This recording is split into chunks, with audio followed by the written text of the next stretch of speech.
Noticias de última hora. Una tormenta silenciosa ha estallado en una onda expansiva a nivel nacional.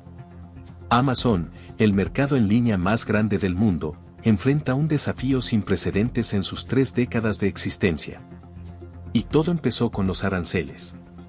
En abril de 2025, la administración Trump implementó una nueva y amplia orden comercial, un arancel general del 10% sobre casi todas las importaciones y un asombroso 145% sobre los productos procedentes de China. De la noche a la mañana, el costo de la vida cotidiana cambió. Los productos electrónicos se dispararon, los precios de la ropa se dispararon, incluso los productos básicos de consumo quedaron repentinamente fuera del alcance de millones de hogares estadounidenses. Durante décadas, Estados Unidos ha argumentado que los aranceles protegen empleos, blindan industrias y restablecen el equilibrio. Pero esta vez, los efectos dominó afectaron directamente la columna vertebral del comercio moderno. Amazon, la empresa que controla casi el 40% de todo el comercio electrónico en Estados Unidos, se encontró atrapada en una crisis de supervivencia. Una plataforma construida sobre precios bajos y abastecimiento global de repente se encontró frente a una factura arancelaria de $13,000 millones y una cadena de suministro rota. ¿Podría incluso Amazon soportar eso? Las consecuencias se produjeron rápidamente. Los vendedores huyeron. Los almacenes estaban repletos de existencias sin vender. Los consumidores que antes confiaban en la comodidad de un solo clic ahora encontraban pantallas de pago llenas de costos más altos y menos opciones. Lo que una vez fue la cesta más barata en línea se ha convertido en un símbolo de las consecuencias arancelarias, un recordatorio diario de que las guerras comerciales globales no terminan en las puertas de las fábricas. Aterrizaron en las salas de estar americanas. Ya no se trata solo de comercio entre Washington y Pekín.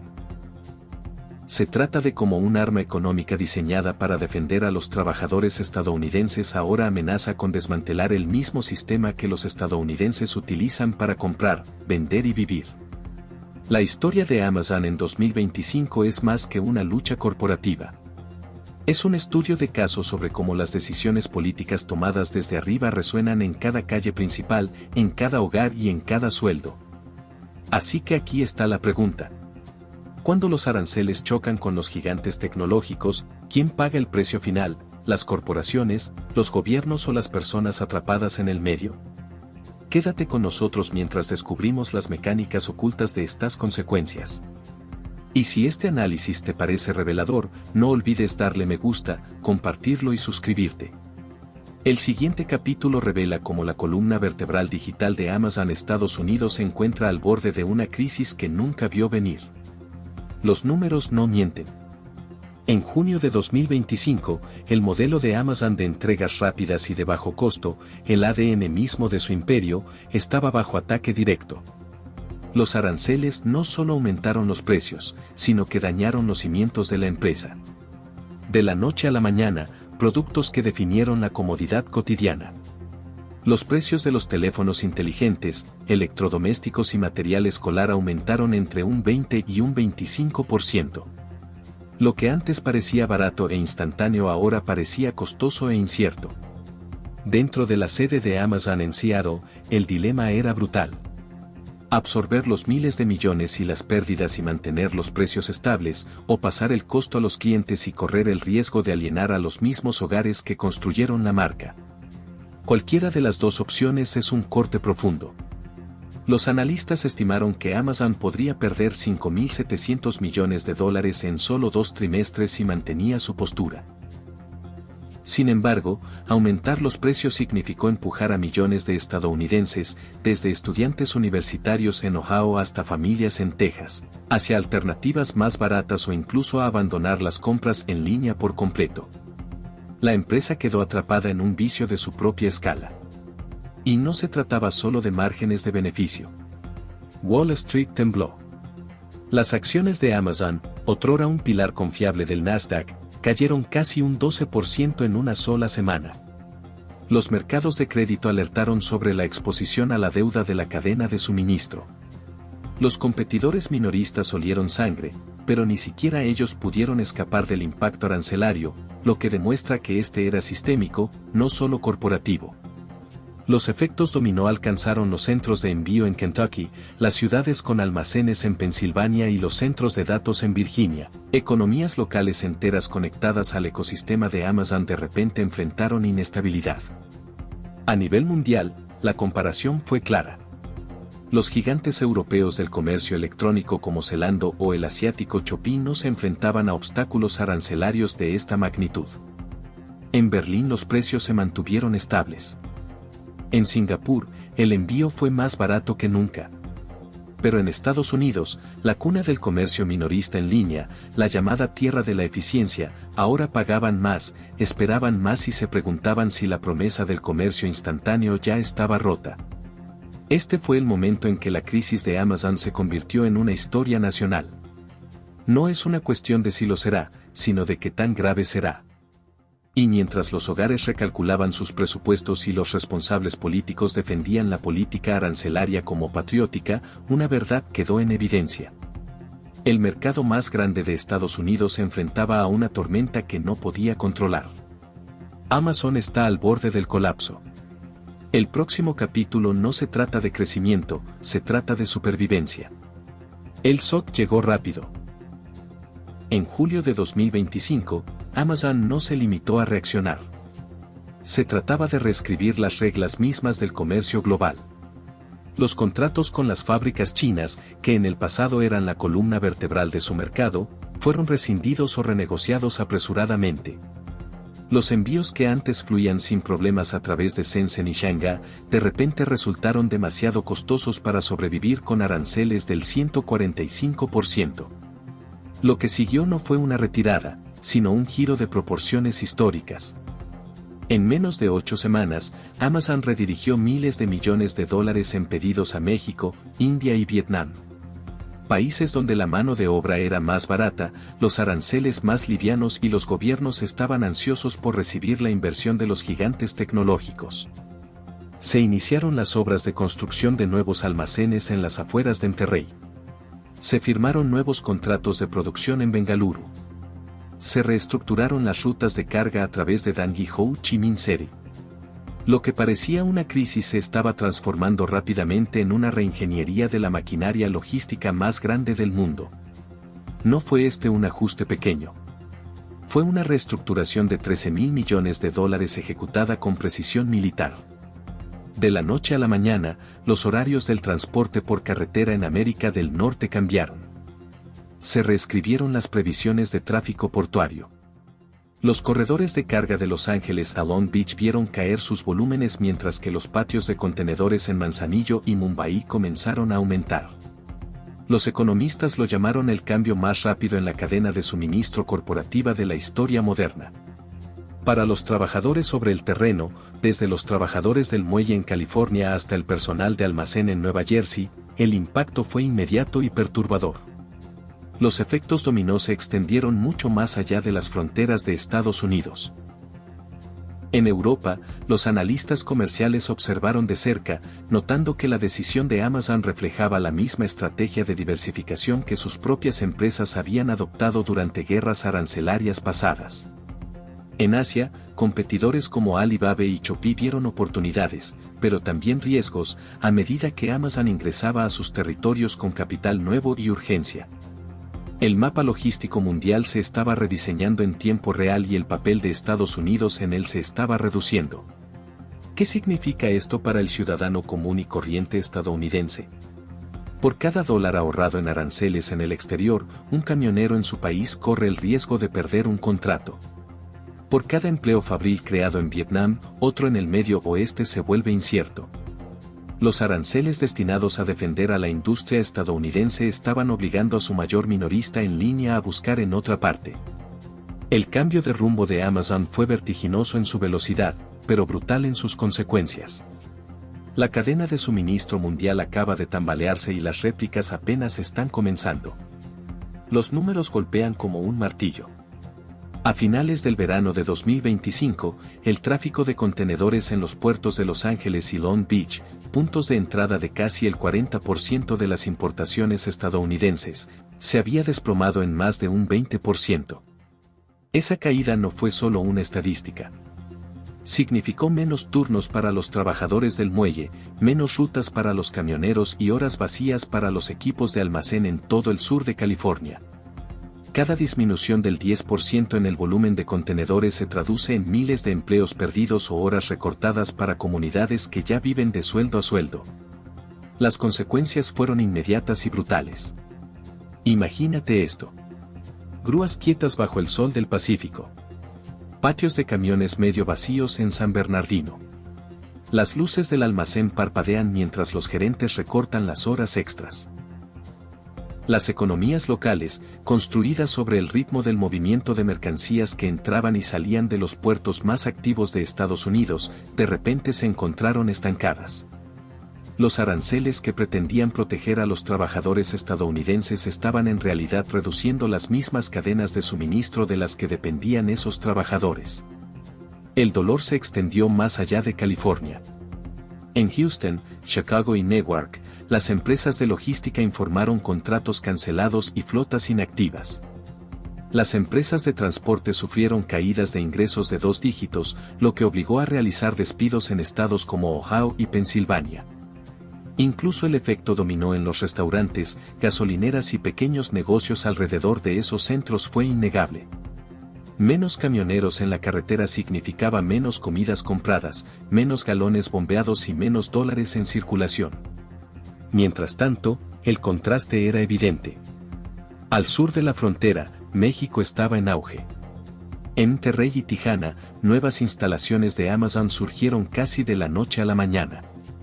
Los parques logísticos se expandieron, la contratación aumentó y la inversión llegó en grandes cantidades. Los empleos que podrían haber ido a parar a trabajadores portuarios y conductores estadounidenses estaban en cambio impulsando el crecimiento en el extranjero. Para los residentes de las ciudades portuarias de California, el mensaje fue difícil de pasar por alto. El gigante del comercio electrónico más grande del mundo simplemente había desviado la prosperidad lejos de las costas estadounidenses. Los economistas advirtieron que no se trata de una caída temporal, sino de un cambio estructural. Los aranceles habían obligado a las empresas a reconfigurar las rutas comerciales. Y una vez que esos nuevos patrones se afianzaron, rara vez se revirtieron. El riesgo no era solo la pérdida de horas. Fue la erosión permanente del papel de Estados Unidos en la cadena de suministro global. Para los trabajadores sobre el terreno, la pregunta es dolorosamente clara. Si las arterias del comercio estadounidense siguen secándose, ¿cuánto tiempo pasará antes de que el corazón de estas ciudades portuarias deje de latir por completo? El mapa del comercio global se está rediseñando. Y los nuevos centros de gravedad no están en California ni en Shanghái.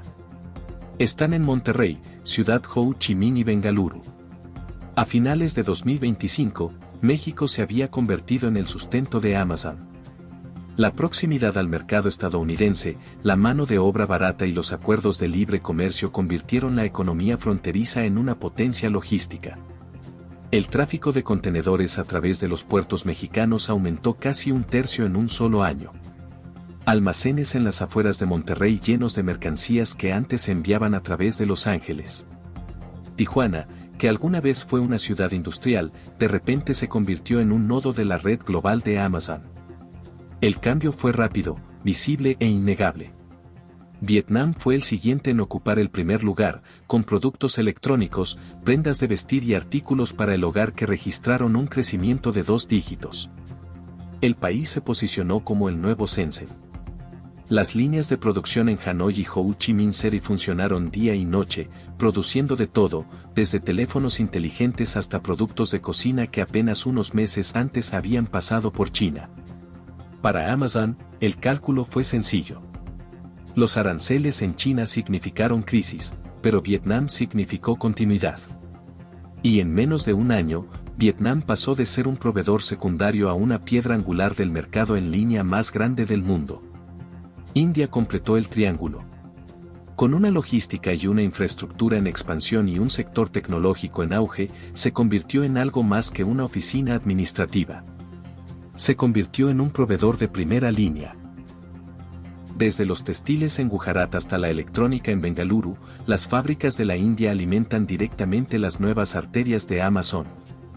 Se invirtieron miles de millones de dólares, lo que generó empleo y fortaleció su posición global. En un momento de retirada estadounidense, la India estaba avanzando. Para Amazon, no se trataba solo de evitar aranceles. Se trataba de sobrevivir a través de la diversificación. Pero en el caso de México, Vietnam y la India, se trataba de algo más grande, influencia. Cada uno obtuvo miles de millones de dólares en contratos, decenas de miles de empleos y una nueva participación en la definición del futuro del comercio global. Mientras tanto, Estados Unidos, otrora centro indiscutible del consumo y la logística, se encontró al margen de su propio mercado. La lección es dura. Mientras una nación construye muros, otras construyen puentes. Y cuando el humo se disipe, ¿quién tendrá realmente el poder? ¿El país que aumenta los aranceles o los países que aprovechan la oportunidad? Las señales de advertencia ya están parpadeando. A finales de 2025, incluso Amazon, otrora experta en absorber costos para mantener los precios bajos, estaba llegando a su punto de quiebre. Los analistas proyectan que si los aranceles actuales permanecen vigentes, los precios al consumidor en todas las categorías podrían aumentar entre un 10 y un 20% el próximo año. Esto significa que las computadoras portátiles para estudiantes universitarios, que ahora cuestan un promedio de 800 pesos, pronto podrían cruzar la línea de los 1,000 pesos. Los productos básicos de uso diario, desde electrodomésticos de cocina hasta zapatillas deportivas y juguetes para niños, pueden llevar implícito el impuesto oculto de una guerra comercial. Para los hogares, el impacto potencial es enorme. Las familias que ya están haciendo malabarismos para pagar el alquiler y los alimentos podrían encontrar sus presupuestos al límite. Las personas mayores, que dependen de entregas rápidas y asequibles, pueden enfrentar demoras y costos más altos. Los estudiantes que se preparan para la escuela pueden verse obligados a elegir dispositivos obsoletos o posponer compras. El mismo modelo de conveniencia que definió la cultura de consumo estadounidense corre el riesgo de desaparecer. Y Amazon no está sola en esta trayectoria. Las proyecciones de Walmart, Target, Home Depot y Mattel sugieren costos más altos e inventarios más ajustados de cara a 2026. Podrían aparecer estantes vacíos donde antes había abundantes pasillos de juguetes antes de las fiestas. Secciones de ferretería con herramientas a medio almacenar y artículos comestibles más difíciles de encontrar. Cada brecha se remontaría a la misma fuente. Aranceles que obligan a los proveedores a desviarse o retirarse por completo. Lo que está en juego es enorme. El comercio minorista emplea a 1 de cada 10 trabajadores estadounidenses y representa casi el 70% del PIB de Estados Unidos a través del gasto de consumo. Los economistas advirtieron que si estos patrones se endurecen, cientos de miles de empleos podrían estar en riesgo. Desde cajeros en Michigan hasta empleados de almacén en Texas y conductores de camiones en Illinois. Los medios de vida locales pueden acabar vinculados a disputas comerciales globales que no pueden controlar. A nivel mundial, el contraste es marcado. En Europa, las previsiones apuntan a precios estables. En Asia, las redes de distribución se están acelerando. Mientras tanto, Estados Unidos se enfrenta a la paradoja de unos precios más altos y un servicio más lento dentro del mismo sistema que fue pionero en su actividad. La proyección es desalentadora. Si los aranceles permanecen fijos, los consumidores estadounidenses pronto podrían descubrir que el costo del proteccionismo no se mide en las salas de juntas de Washington, sino en el presupuesto de cada hogar. La paradoja es imposible de ignorar. Mientras Washington redoblaba la apuesta arancelaria, China diversificaba silenciosamente sus clientes. Europa, el sudeste asiático y África se convirtieron en mercados más grandes, lo que redujo la dependencia de Beijing de la demanda estadounidense. La guerra comercial, cuyo objetivo era debilitar a China, solo aceleró su alcance global. Al mismo tiempo, Estados Unidos, que en el pasado fue el corazón del comercio mundial, corre el riesgo de ceder su papel central. Los analistas advirtieron que, si esta tendencia se mantiene, la participación estadounidense en las importaciones globales podría reducirse en casi un quinto en la próxima década. El símbolo de la abundancia puede dar paso a una nueva realidad. Menos opciones, mayores costos y menor influencia. Y luego está Amazon. Frente al caos, demostró la resiliencia del poder multinacional. Un cambio de cadena de suministro de $13.000 millones ejecutado en pocas semanas envió contratos a México, Vietnam e India. Lo que parecía una defensa nacional del empleo se convirtió en una redistribución global de la prosperidad. Monterrey ganó almacenes. La ciudad de Ho Chi Minh ganó líneas de fábrica. Bengaluru consiguió contratos. Los mismos muros que estaban destinados a proteger a los trabajadores estadounidenses se convirtieron en puentes para que otras naciones pudieran levantarse. La ironía es aguda. El proteccionismo prometía seguridad. En cambio, proporcionó aceleración no para los trabajadores estadounidenses, sino para los competidores en el extranjero. La lección es clara. En una economía global conectada por datos, logística y capital, los aranceles no detienen el flujo. Lo único que hacen es doblarlo, redireccionarlo y, en última instancia, remodelar a quienes se benefician. La pregunta entonces persiste: ¿se adaptará Estados Unidos a un mundo donde los flujos comerciales no pueden ser contenidos por las fronteras? ¿O seguirá construyendo muros mientras otros construyen redes? La respuesta puede definir no solo el futuro de Amazon, sino el futuro del propio liderazgo económico estadounidense. Si este análisis te pareció interesante, no olvides guardar este video, compartirlo con tus amigos y dejar un comentario a continuación. Tu voz nos ayuda a seguir explorando las historias que dan forma a nuestra